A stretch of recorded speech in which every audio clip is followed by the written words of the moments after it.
Hi, so today we're going to talk about how to attract clients who understand the value of a strong, well-designed branding. This was a pain point for, I believe, Macy. So when you enter this group, I ask, what is the biggest struggle that you have right now in regards of creating designs, creating branding, acquiring clients, whatever that could be. And I believe it was Macy who said that her biggest struggle right now is how to attract clients who understand the value of having a strong, well-designed brand. So uh, right now, I'm going to just really quickly go through a few things that how you can do that. So let's just get right to it. Hold on, wrong mouse. Okay, so let me just move my video here a little bit over there. So first of all, to get better clients, you need a better portfolio. We recently talked a lot about this in this group. We had a whole portfolio boot camp around that. So if you participated, you already know this message. The reason is that your portfolio is going to attract or kind of dictate the kind of clients that you get. There are multiple aspects to it, and a lot of strategic planning goes to this. But the key takeaway is that the quality of your portfolio is directly tied to a quality of the work you get. So if you're not getting the kind of clients that you want, the first thing to do is to look at your portfolio, because the first thing people will do when they evaluate your skills as a designer is to go look at your portfolio. If it doesn't have the quality of work that they want, the type of projects that they want, they're not going to hire you. So this goes both to the quality of the design skills, but also to the type of project. So if someone's looking for you to do branding, they're not going to hire someone who's only done social media posts. So they have to be able to find evidence that you can do the work that they would like to hire you to do. Okay. So number one thing is to look at your portfolio to get better clients. Okay. Then the second thing is that you need to have the right offering. So depends how you market yourself, but if people end up into your website, in your portfolio, or even in discussions, and it comes out that you don't sell the type of service that they're looking for, it's not going to really attract the kind of client that you want. So you have to tailor your services to attract those clients.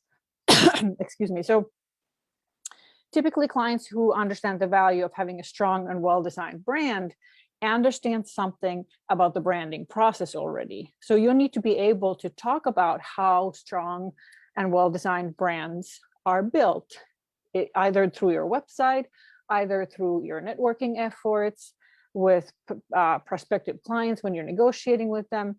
So you have to be able to kind of showcase that you have this offering, you're offering the service that they're looking for, you understand how strong, well-designed brands are built, not just the outcome, but the process and how you would involve them into that process. And what does that mean? What does that look like from both ends? Okay, so you need to have that right offering. And you need to speak to the clients who value branding. So you kind of have to learn the language. You have to be able to speak their language. You have to be able to understand what they are looking for one. Excuse me. And then you have to be able to talk about those things. You, of course, have to find those people too. So you have to find the right networking events, whether they're online, on site. You have to make the right connections to find those people, which again, whichever is your marketing strategy to reach these people. But when you reach them, you need to speak the language that they understand, talk about the things that they expect to hear. And then the fourth one is very important. It's the last on this list, but it is maybe the second most important thing. You need to educate people why branding is valuable. So a lot of people will think that branding is just about making things pretty, or that it's just the logo, or that it's just the colors. They don't think about the strategic aspect of it. I often tell my clients, and well, for other people for that matter, that brand strategy is business strategy. So you have to educate people why strong, well-designed brand matters, because that, first of all, will attract the clients who believe that message. So that kind of ties back to the point 3. Now you're speaking to the clients who already value branding. They understand that you're talking about the same thing that they were expecting to hear. You're talking about the thing that they want. You're talking about things that they already believe. So what does your client have to believe in order to buy from you? Well, in this case, you want them to believe, you need them to believe that a strong, well-designed brand makes a difference to their bottom line. When you talk about that, you already reach the people who believe that. Now, you also at the same time educate those people who are willing and ready to receive that message. There's always going to be someone who's not going to believe that. And that's not the client you want, because you want to attract those who understand the value of having a strong and well-designed brand. But there will be people who you can convert with that message. There will be people who first are going to think, oh, I thought branding was just about my logo or my fonts, but now I understand that it's about so much more. It's about so much more. It's so much more important. Or there are people who thought that, well, it doesn't matter what my branding is like. It doesn't matter. I'll just, put together something myself with PowerPoint and that's going to be good enough. But once you educate them, when you consistently talk about why branding is important and valuable and how it impacts their bottom line, that's when you can convert some people. And that's how you can convince them that it's worth investing more than what they were thinking, potentially. So if you're not quite sure how to talk about these things, I have a few examples here. These are by no means the be all end all of why branding is valuable or important. They're just like a handful of examples that you can weave into your messaging and then potentially use in the conversations in some, I don't know, social media posts. I don't know, again, however you market yourself, okay? So let's take a look at some of these examples. And now I'm going to move this video away again. So some of these are like statistics known from well-known market research. So consistency is one. 90% of consumers expect that their experience with a brand will be similar across all touch points. So when we do a branding project for someone, the whole idea, or one of the really big ideas, is to create a visual consistency throughout their marketing. You have to be recognizable. People will have to see your brand related communications up to 7 to 15 times to remember and recognize that brand. So imagine if each of those brand touch points look different. It's inconsistent. The fonts are different. The colors are different. The photography styles are different. The way this company represents themselves throughout these touch points is different. For someone seeing these first time, they're not going to be able to weave that path together to say, hey, this is the same company. This is the company I love. This is the stuff that I really need. They're going to potentially think that every time it's a different company. So consistency is a key, and really high quality branding, visual branding, will enable that visual consistency throughout all different touch points. And that's, of course, part of the design process. Now, it does not only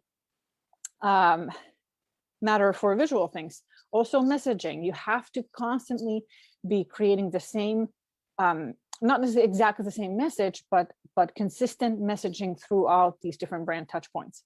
So this is something that you can talk about when you talk about branding, because it is a known statistic that 90% of consumers will expect that this experience, or their experience with a brand, is similar across all touch points.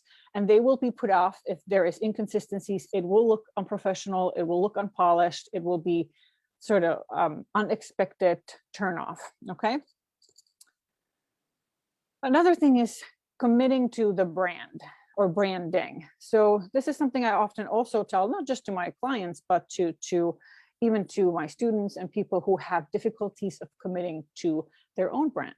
So I run two programs. One of them is called Branding Done Right, where people can build their own brands. One of the key struggles that I found out when I've done some background research for that program is that people tell me, I have a hard time committing to my brand. And remember, we just talked about how consistency is important. You need to commit to that brand. You need to look consistent across different touch points. It's important for your bottom line. It's important for your business. It's important for your profit. When people say like, oh, but I just want to, like, every time I want to create something different, every time I want to change the color, every time I want to, like, I'm just, look, one thing that I hear is like, oh, I'm just a creative person. Like, I like creative stuff. I like, I like changing things up. Okay, that's fine. Change your hair. Don't change your brand. The thing is that lack of commitment is a sign of lack of brand strategy. And the example that I give to my clients about this is, imagine if you knew exactly what color attracts paying customers, what message attracts paying customers. Imagine if you knew what look and feel makes your business look attractive to paying customers. If you had things that you could do visually, verbally, messaging wise, positioning wise, that you knew will bring you more money, why wouldn't you do that? So saying that, oh, I'm just a creative person, or oh, I just don't know what to do, is kind of an excuse, because if these people had the knowledge of how to make more money through their branding, would they be changing their brand all the time? No, they wouldn't. They would be making more money because they knew how. So the thing is, when you go through the entire branding process, which will result to having a strong, well-designed brand, when you create that brand strategy, you find out that, or you find that information for your client. You help them surface the information by researching their client, by helping them figure out the positioning, by helping them figure out what is the best visual look and feel to attract these people. So that's the entire sort of foundation and the whole point of the branding process, including the strategy. And I always say that your visuals, your look and feel has to be based on something. And it can't be based on the client's, like, oh, but I like yellow. Well, who cares if you like yellow? I care what your customers care about, because your brand is not for you, or, well, for the client. The brand is not for the client themselves. The brand is being created to attract clients and make money. Yes, it has to be authentic. Yes, it has to reflect the person. Yes, it has to reflect the values, all that good stuff. But if it only reflects the taste, the visual taste of the founder or the owner of the business, and it doesn't reflect what attracts the client, the target audience, and it doesn't really connect with the target audience, then it's not going to be profitable. Okay, so let's take a look at the next point. Authenticity. I already kind of mentioned this already. So authenticity is a huge trend word. Like, everybody's supposed to be authentic, but the reason it's such a big deal these days is because truly 90% of consumers say that they are more likely to buy from an authentic brand than from a brand that appears inauthentic. So you have to help these people to create authentic brand image. It doesn't mean that I'm going to come in front of camera in my jammies or my underwear because that's authentically me. You still have to help them curate their image. This authenticity comes from, again, through the branding process, figuring out their values, what's important for them, what they care, and then create visuals and messaging that reflects those things. So if we don't put the effort and thinking about that, there's always a risk that it's not going to appear authentic. And if 90% of consumers rather buy from a brand that is authentic, that's a really big deal, because only 10% don't care about it. 90% cares about this, only 10% don't. So building authentic brand image that is still professional and polished is important, and your client is going to need professional help. They're going to need you. It is one of the cornerstones for well-designed, strong brand. And of course, standing out in a crowded marketplace. So this is something that you need to talk about, how well-designed brand is going to help them stand out in a crowded marketplace. this is also one of the aspects when you go through the entire branding process with them, is to find that unique positioning, find that unique messaging, find what makes them different from their competitors, find those sweet spots, and then create visuals that support that. There's, for example, and as an example, a statistic here that says that the right color can improve readership by 40%. So if you are able to figure out the right color, and what is the right color? It's the color that attracts and speaks to their target audience. So then you have a 40% increased chance that they will stop and see the marketing because they are drawn to that color, they like that color, it connects with them on a cultural level, on a demographic level, on all these levels. So color is just one example. Finding the right tone of voice for the brand is another example. You're speaking their customers' language. You're using the same cultural connotations, same wording, same youthful language, or same conservative language, whatever it is. Those things will help that brand stand out in a marketplace. Not alone. There's lots of that goes into standing out in a marketplace. That's just one example. Position exercises are one really good place to find those sweet spots. Strategy canvas exercise is another one. Finding a kind of the blue ocean within the red ocean and find those things. And these are all pieces of brand strategy. So you need to talk about these things to help your potential customers to understand, or your potential clients to understand, that branding is not just about making things pretty. It's important that it'll look good, polished, professional, but to have the right impact, the valuable impact, you need to go through the entire process. And this is when you're going to start attracting bigger clients, when you're going to start attracting bigger projects, and you're going to attract clients who understand the value of having a strong and well-designed brand. So here's a couple more statistics so that relate to kind of purchasing behavior. So 90% of all purchasing decisions are made subconsciously. So we're not really aware when we really choose to make, or when we make the decision to actually buy something, we're not entirely making that decision consciously. And 95% of all decisions that we make, not just purchasing decisions, but all decisions that we make, are emotionally driven and made subconsciously. So your client needs to understand that people make decisions, purchasing decisions and other decisions in their lives based on emotions or driven by emotions, and almost entirely subconsciously. And there is no amount of facts that they can tell that is going to create that emotional bond.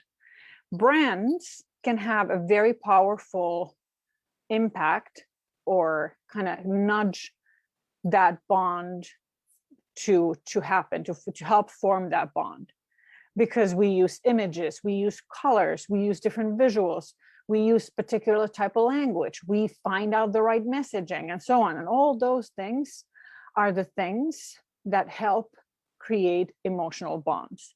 So if your client wants to have a strong emotional bond, which then will impact the purchasing decisions of their customers, they need a strong, well-designed brand, but they might not be aware of it. So you need to talk about this with them. You need to educate them so that they can make the right decision. And finally, I want to move into the video again. You can help, or you need to help your clients understand that a well-built brand tells a story of transformation. So oftentimes we like to talk about the offering, we like to talk about the product, we like to talk about the features of the product, or we like to talk about our service. But the truth is that you want your client to focus on not talking about those things, but the transformation. And this is where the brand messaging comes into play. So nobody wants to buy a drill. This is like an old example. You've probably heard of this. Usually people say nobody wants to buy a drill. What they want is a hole in the wall. And I always say, no, they don't even want the hole in the wall. Like, nobody wants the drill. Nobody wants the hole in the wall. What they want is whatever they are going to hang on that wall. Nobody wants, like, if you could just magically put stuff up on the wall without making a hole ever in your life, wouldn't you do that? So these people they want beautiful home with paintings on the wall, or renovate a kitchen with cupboards on the wall. And this is, of course, we're not really talking about renovation here, but this is the metaphor for the transformation. So your client has to understand how powerful the brand messaging is to conveying that transformation. And when these kind of people understand, or when they understand that this brand messaging is selling the things that people actually want, not the drill, not the hole, but the transformation, that is when their brand is going to start become more and more profitable. So all of these are examples of how you need to talk about, or some of the things that you need to educate your client about. So let me, hold on. Oh, I have one more example here. So where am I going to put my video now? Let's make it smaller. Okay, there you go. So here's like a very concrete example. And yes, that is me from not a long time, a couple years back. Here's a very concrete example how your branding can bring you more customers. So the first, we're going to start from the colors.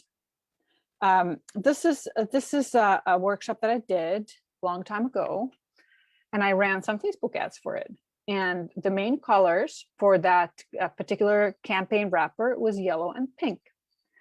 So we know that Facebook ads, customers or potential customers only spend about 1.5 seconds, sometimes less, to view each ad when they're scrolling by.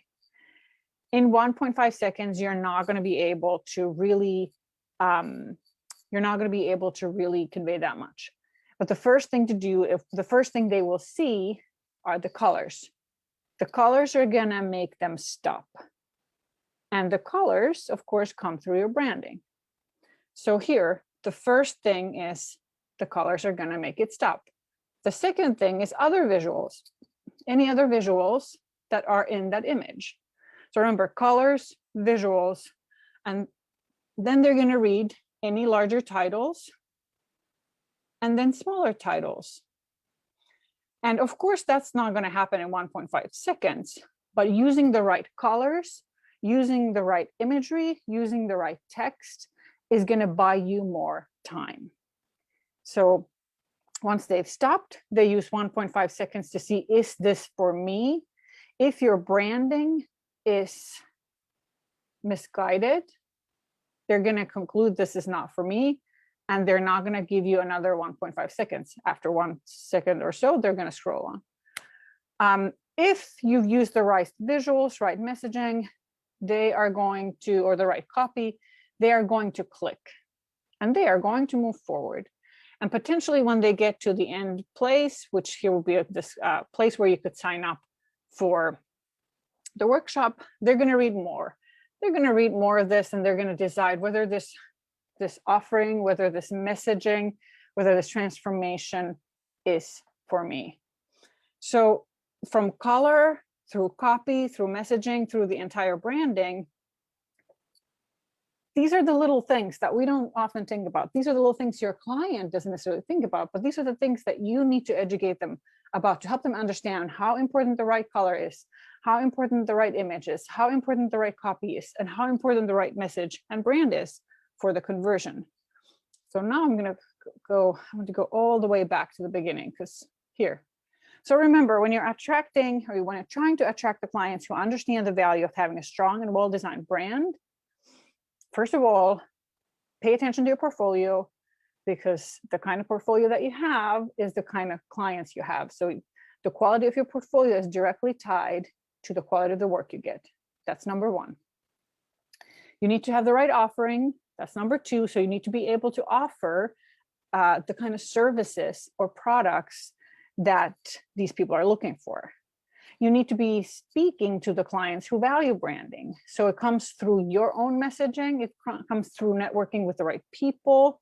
You need to be able to speak their language. You need to be able to talk about the things that they are looking for.